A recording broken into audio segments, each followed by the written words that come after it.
Hey guys, how's it going? Today we're going to do the unboxing and overview of the Sony Xperia 1 2 or 1 Mark II, I think it's called.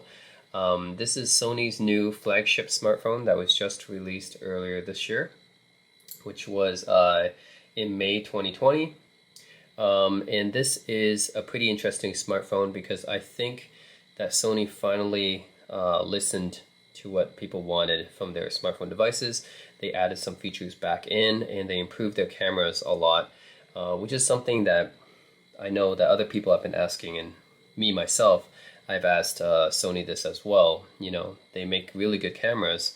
Sony Alpha cameras, the RX100, even the camera I'm shooting this YouTube video with, the ZV-1, they're all really good cameras. Why can't Sony make a good camera for their smartphones? Is always something I've been interested in. Very curious about why their smartphone cameras haven't really, been up to snuff. They generally, in the past, they haven't been as good as Apple's iPhone cameras or Google's Pixel cameras or even Samsung or Huawei's cameras. So maybe this generation, finally, they managed to fix it. So anyways, this is the box. Kind of a very simple box here. And you can see on the back. So yeah, this is the back. You can see they have triple cameras.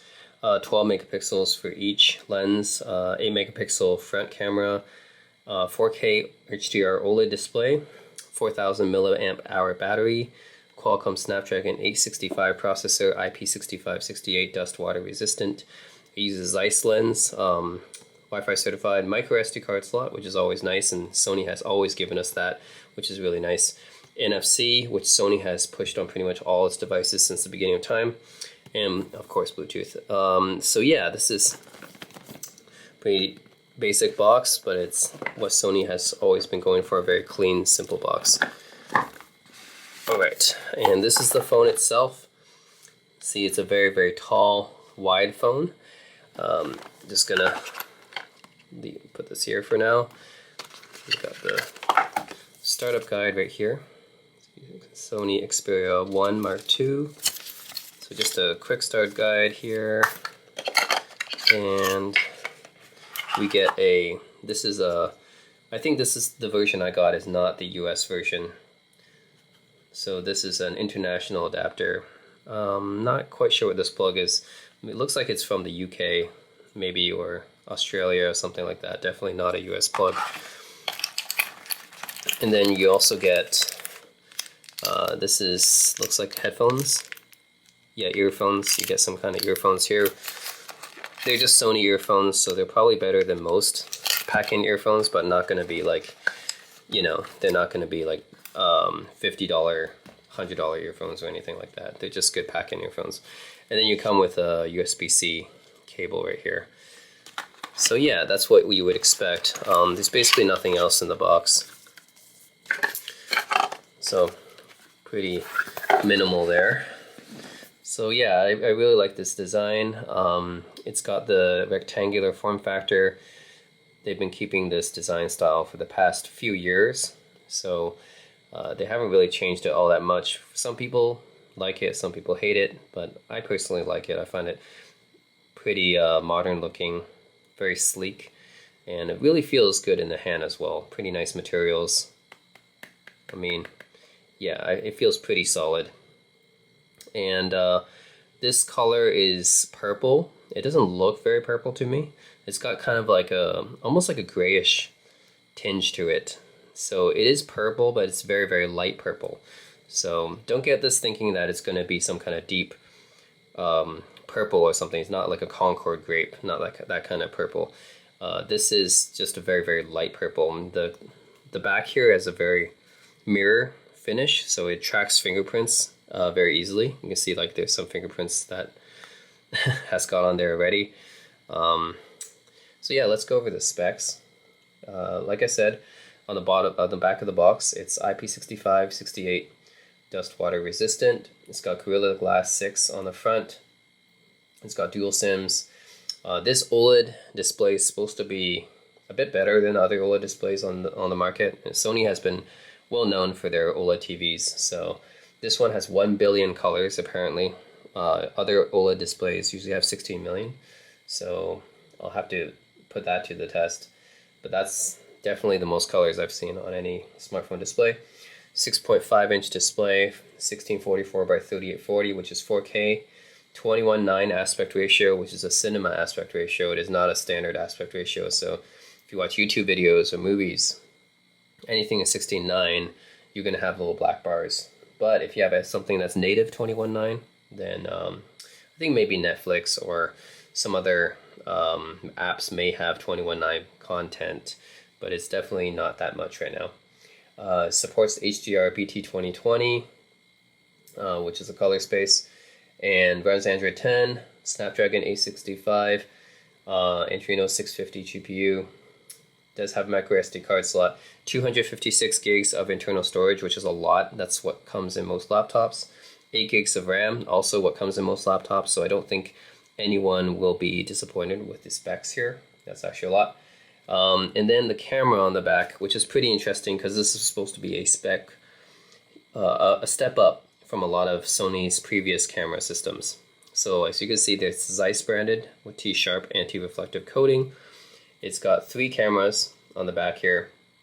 Actually 4 cameras because one is for depth as well. But yeah, 3 12 megapixel cameras. You got a wide 24mm f1.7, a 70mm telephoto f2.4, and a 16mm ultra wide f2.2. So you got the same arrangement of cameras that you see on the iPhone 11 Pro, a wide telephoto and ultra wide. So I'll be doing a comparison between the pictures and video that the Sony Xperia Mark II takes versus the iPhone 11 Pro that I got.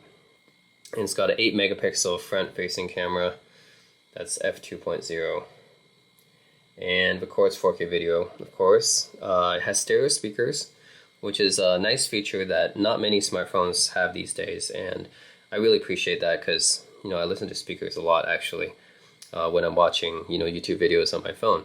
So stereo speakers, front-facing ones, always appreciated, right? Because still a lot of smartphones use the down-firing mono speaker.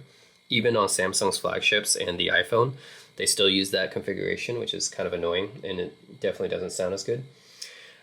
Really interesting here, Sony has brought back the headphone jack. Yes, so this is one of the things that prevented me from getting the Sony XC2.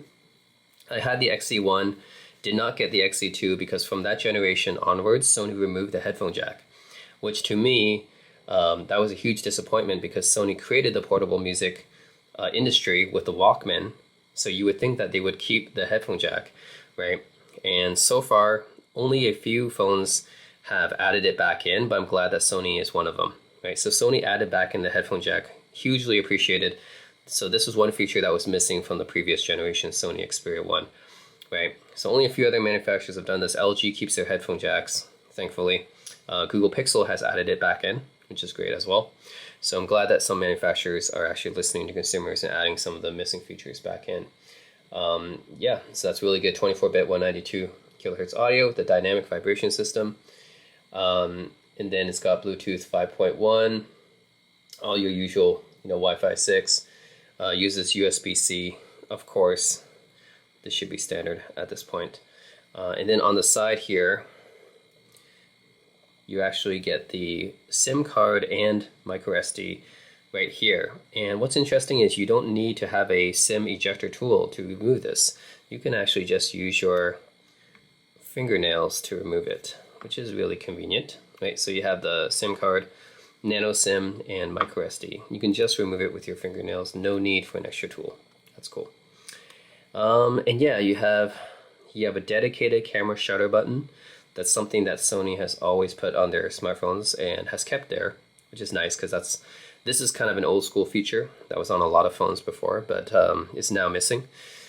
Fingerprint sensor on the side here, which Sony has done in a lot of their phones in the past, but not for the US versions, but now they fixed it or whatever. Now they have the fingerprint sensor working in the US versions, which is nice. And then they got the volume rocker up here. So yeah, very, very nice phone. You can see very, very tall, but easy to hold still because it's not that wide. So still fairly easy to hold, it's just tall. So it's going to be hard for you to reach the top and bottom here, but it's not necessarily going to be hard to hold because it's still not that wide, it's just tall. So yeah, let's turn this bad boy on. You can see that Sony does not put too much fluff on the UI layer, the way that Samsung or LG or Huawei, they put UI layers on here, or HTC, right? They put UI layers on here. Sony does not put much of a UI layer. It's very close to stock Android, which is something that I really like about Sony phones. I really like this display. It is a gorgeous OLED display. I guess I'll have to compare it side by side with the iPhone 11 Pro to see how much better this OLED display is. So there's only a few features that this phone would have that's a little bit different from other Android phones. So one feature would probably be PS4 remote play. So Sony Xperias have always had PS4 or PlayStation remote play, which for those of us who own PlayStations, the ability to play remotely is a pretty nice extra to have. And then for this phone in particular, there's a special photo app and a special cinema app. So let's just example put something here. And the photo app, as you can see, this is a little bit different than a lot of other camera apps because there's so many settings here, right? So Sony has marketed this camera on this smartphone as being more of a professional camera or prosumer camera because they realize a lot of people have been asking for better smartphone cameras on their smartphones, right? Because it's weird, right? Sony makes really good alpha cameras, standalone cameras. So why can't they put a good camera on their smartphone? So Sony listened to that. They put a lot of technology from their alpha cameras. They worked with their alpha team actually to design a lot of these hardware and apps, I guess. So I guess they listened. So this is the camera that you get, which is pretty good. I will have to do some direct comparison with my iPhone 11 Pro. But yeah, there's a lot of settings here. So you can change, this is their different settings for shooting mode, and then you got, basically these are the same settings you would find in a Sony, the Sony camera I'm using right now, the ZV-1 or the RX100 or the Alpha series. You have a lot of different modes here: single shot, autofocus, continuous autofocus, manual focus. You can change that. You can see, you can change the focus area, the ISO. You can adjust that, right? And then metering mode as well. You have a lot of features that you don't get on other smartphone cameras, I guess. Flash mode. You have a different flash mode. It's auto white balance. You can change the white balance as well, and face detection. So you have that, and let's see, you have different shooting modes here. You can change a lot of modes here. Metering mode, yeah. So there's a lot of things that you could do here that you can calibrate. So you can even change, you can change the lens. So this is a standard wide angle lens, 24 millimeter. You can change it to the ultra wide angle, which is the 16 millimeter. You can change it to the telephoto, which is the 70 millimeter. You can see this. So you can adjust the exposure manually, just like this. Maybe it's not turning to a macro mode for whatever reason. But anyways, yeah, you can adjust the exposure manually like that. Right, and yeah, you can see all your settings from here. F1 1.7, which is fixed because of the smartphone lens, and this is the auto settings, I guess.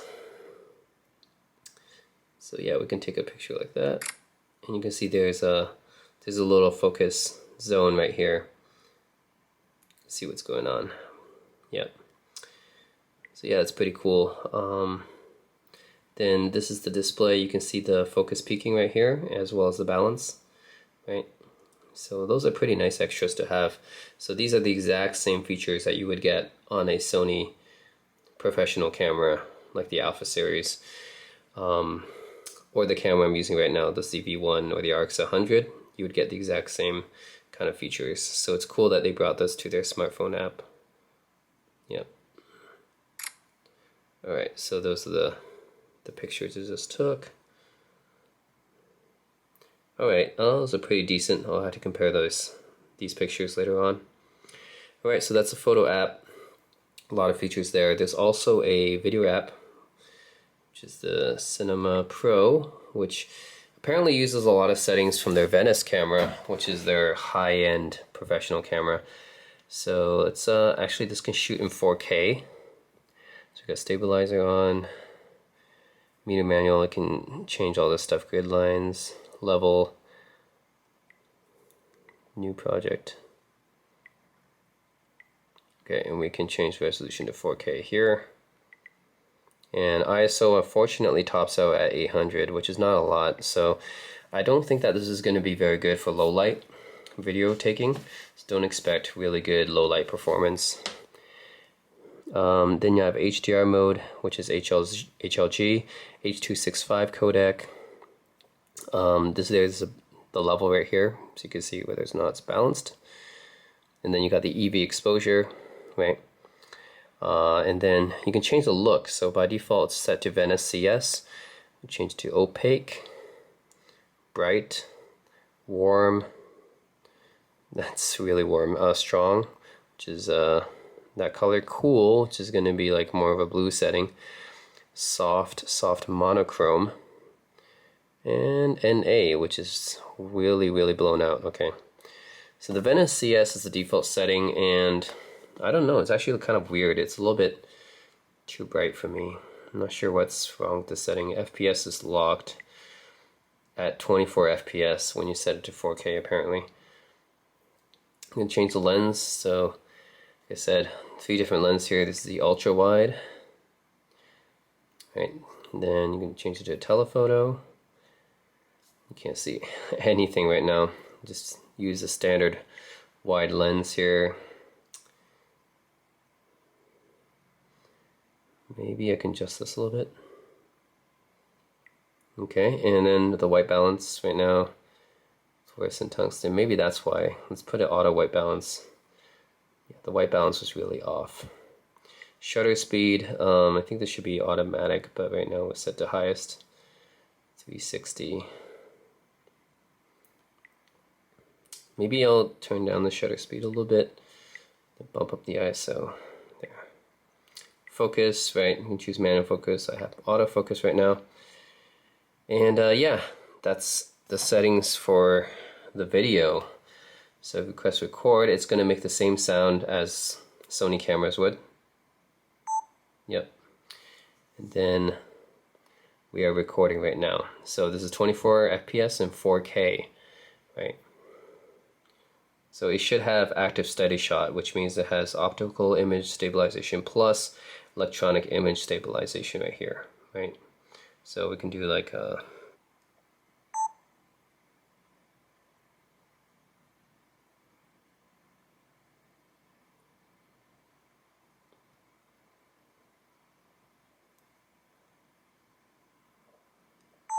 Alright, so let's take a look at that.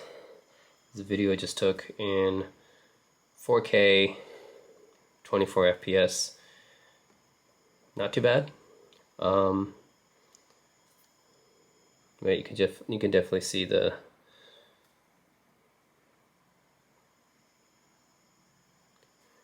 active steady shot, which is kind of stabilizing the footage. This is pretty nice. Alright, so I'll have to do more comparisons versus the iPhone 11 Pro, but those are the apps. So yeah, anyways, that is the Sony Xperia 1 Mark II. Everything else is just standard Android, so I don't need to show you anything else. I think the main draws of this phone is the camera, which for those of us who use Sony cameras, I think a lot of us use Sony cameras actually. They're pretty popular. People who use Sony cameras will be pretty much right at home in these apps here. They're very similar. So yeah, I think the camera is pretty much a big draw.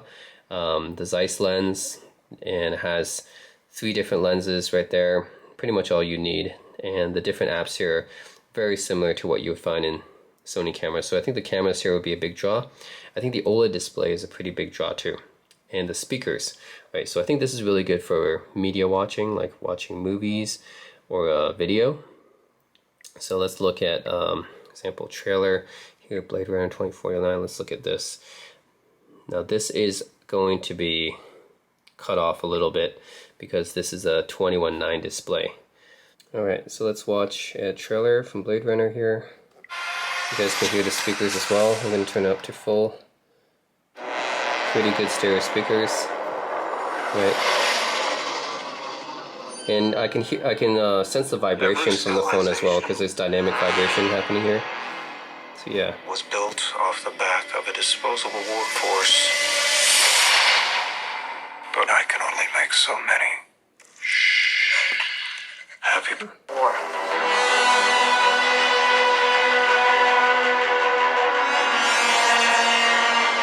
You're a cop. So that's Blade Runner. I want to ask you some questions. I can say that the display looks really, really nice, as you would expect, right? It's a 4K OLED display with a billion colors. So yeah, definitely very, very color accurate. I can't say that it's like, you know, other smartphone displays, 16 million colors, this one 1 billion, it's supposed to be a lot more. Can't say that I can sense it that much more easier, but it definitely seems like a really good display. Yeah. I always told you, you're special. Yeah. Your story isn't over yet. There's still a page left.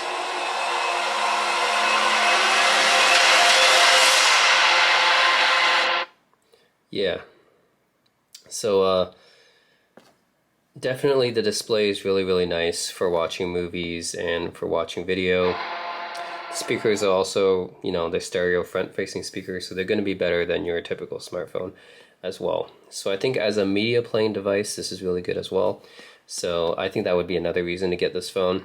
And of course, a lot of vertical area, so that's really good for reading long web pages and stuff. So I think those would be the two main reasons that I would get this phone, is for the camera, mainly the two professional Sony Alpha style camera apps right here for photo and video, and also for the media watching experience, right? The gorgeous OLED display, stereo speakers, and also a headphone jack, by the way, right? Not many phones have the headphone jack or added it back.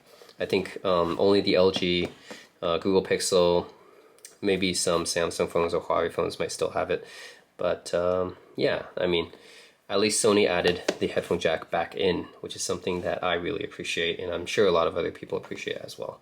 So those are the main reasons I would get this phone. So yeah, that's it. I think for $1,200, it is a lot of money.